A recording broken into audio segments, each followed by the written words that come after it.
Fala galera, eu sou o Márcio Piccoli e hoje a gente vai falar sobre as 6 injustiças que Cannes já cometeu. No outro vídeo que eu fiz com o Diogo, a gente falou sobre os top 6 melhores filmes, as melhores escolhas de Cannes. Hoje a gente vai falar do top 6 piores escolhas, o que eles erraram. Sim, e a gente vai falar porque Cannes também erra, não é só o Oscar. Não é só o Oscar. Então hoje eu tô de novo aqui com o Diogo, te apresenta de novo pra gente. Eu sou administrador da página Smoking with Marlon Brando. O link tá aqui no meu corpo ou na descrição, se você estiver vendo no celular. E sou estudante de jornalismo. Bem, então, vamos lá!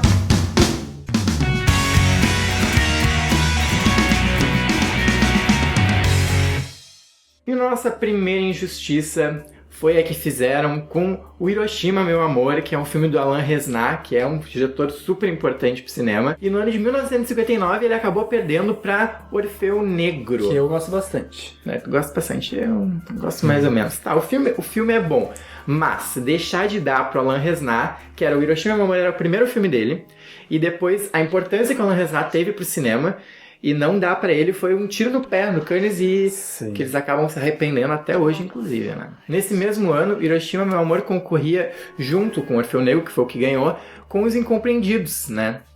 Então a gente já viu que o Orfeu Negro, entre Incompreendidos e Hiroshima, Meu Amor, ele era o piorzinho, ele era bem inferior. Eu né? confesso que prefiro Os Incompreendidos, mas aquele ano não tinha como não dar a palma pro Resnais, o trabalho dele. Hiroshima, Meu Amor é incrível, eu acho que ele, na carreira toda dele, não conseguiu superar nos outros filmes esse trabalho, embora, né, não se compare. E é incrível que o filme em Cannes, ele foi destruído, né? O pessoal falou muito mal do filme, xingou o cara, chutou ele, não, mentira, eu já tô exagerando, mas o filme foi bem criticado em Cannes. Esse próximo filme é um pouco peculiar, assim, na lista, mas eu sou um grande fã de Noite Vazia, do Walter Hugo Couri, acho que talvez seja o meu filme nacional favorito, e é um pouco frustrante ver que o filme perdeu a palma pra A Bossa da Conquista, que é um filme bem esquecido hoje em dia. Eu já Você esqueci. conhece? Eu já esqueci. Eu também não conheço. É interessante falar porque esse diretor, ele tem um diferencial bastante grande, principalmente levando em conta diretores brasileiros, porque ele traz muito cinema europeu nos trabalhos dele, né? Sim, em época de Nelson Pereira dos Santos, Glauber Rocha, Sim. O Couri trazia um cinema mais europeu, falando sobre a burguesia, ao contrário desses diretores. E o elenco trazia beldades do Brasil, como Norma Bengel e Odete Lara, que lembravam as musas do exterior e sensações da época, né? Como Mônica Witt. Versão brasileira. Tupiniquim. Então é bem interessante, principalmente pra quem conhece muito, tem muito contato com o cinema novo. Ter contato com o Noite Vazia é um outro lado do cinema nacional concomitante, então é interessante assistir.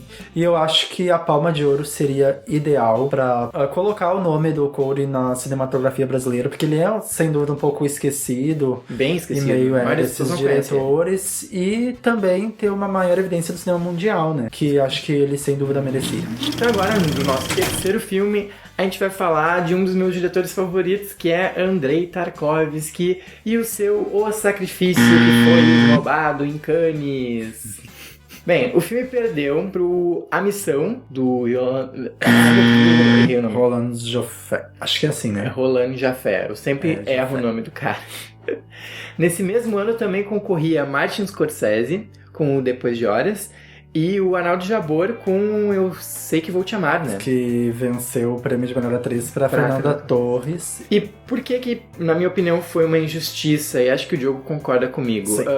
Além do Sacrifício ser o último filme do Andrei Tarkovsky, ele nunca levou a Palma de Ouro. Apesar de ter ganhado prêmios de direção, a Palma de Ouro em si nunca foi pro Andrei Tarkovsky. Então foi bem mancada no último filme dele acabar não dando prêmio pra ele, né? Bem, rapidinho uma sinopse. O nosso protagonista é o Alexander, que no dia do aniversário dele estoura a Terceira Guerra Mundial. E ele acaba, em desespero, se voltando para Deus. E como ele foi um cara que sempre questionou a falta de espiritualidade do homem moderno, ele acredita que, ao se dar para a religião, ele vai conseguir fazer ou arranjar maneiras de acabar com a guerra. Então é um filme bastante interessante pelos temas recorrentes do Andrei Tarkovsky. E o visual é maravilhoso, né? Visual maravilhoso, como sempre. E então assista. Se você não conhece Andrei Tarkovsky, ainda corre atrás desse diretor, porque ele é fabuloso.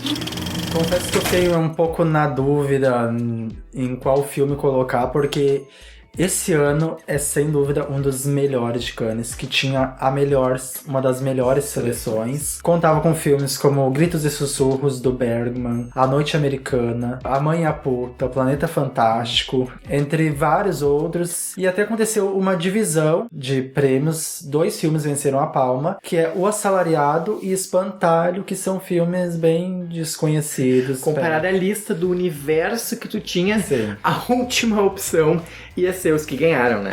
Bem, no caso, a injustiça que a gente acha foi o que fizeram com Bergman, de não dar a palma de ouro pro Gritos e Sussurros, né? O Bergman, acho que Gritos e Sussurros até, talvez junto com Sonata de Outono, seja meu filme favorito do Bergman. E ele reunia ali musas que ele colecionou ao longo da carreira, como, inclusive, a sua esposa, a Liv Ullmann, né? Bem, eu discordo um pouquinho. Eu acho que o melhor filme ainda do Bergman, pra mim, é O Sétimo Selo. Sou apaixonado pelo Sétimo Selo. Mas uma característica que está presente nesse filme, na maioria dos filmes dele, é sem dúvida a fotografia maravilhosa do filme. Eu acho que o que mais me lembra quando eu penso em Sussurros é a fotografia. Sim. Vencedora do Oscar. Vencedora do Oscar, merecidamente, Sim. né? Então, assista, simplesmente assista. Bem, pra falar do nosso quinto filme, eu tenho um ano polêmico, que foi o ano de 2004, em que o vencedor da Palma de Ouro foi o documentário do Michael Moore, Fahrenheit 11 de Setembro. Bem, não que Fahrenheit 11 de Setembro não seja um documentário interessante, mas ele, no que ele aborda, ele é extremamente polêmico e há muita controvérsia nas questões que ele aponta. E a gente achou uma injustiça, um dos filmes que estava concorrendo era o Old Boy. E a gente achou uma injustiça o Old Boy não ter levado, principalmente levando em conta o que ele representa, principalmente pro cinema cult. Ele acabou virando um cult, um clássico, sim. de uma hora pra outra. É um filme que bastante violento, ele tem cenas muito marcantes, inclusive ganhou um remake meio flopado americano, que não fez muito sucesso.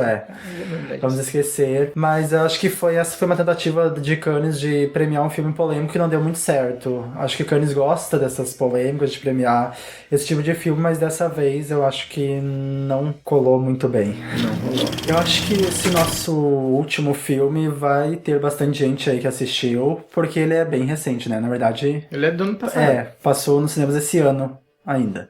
Que é O Filho de Saul, do cineasta húngaro Laszlo Nemes. Acertei?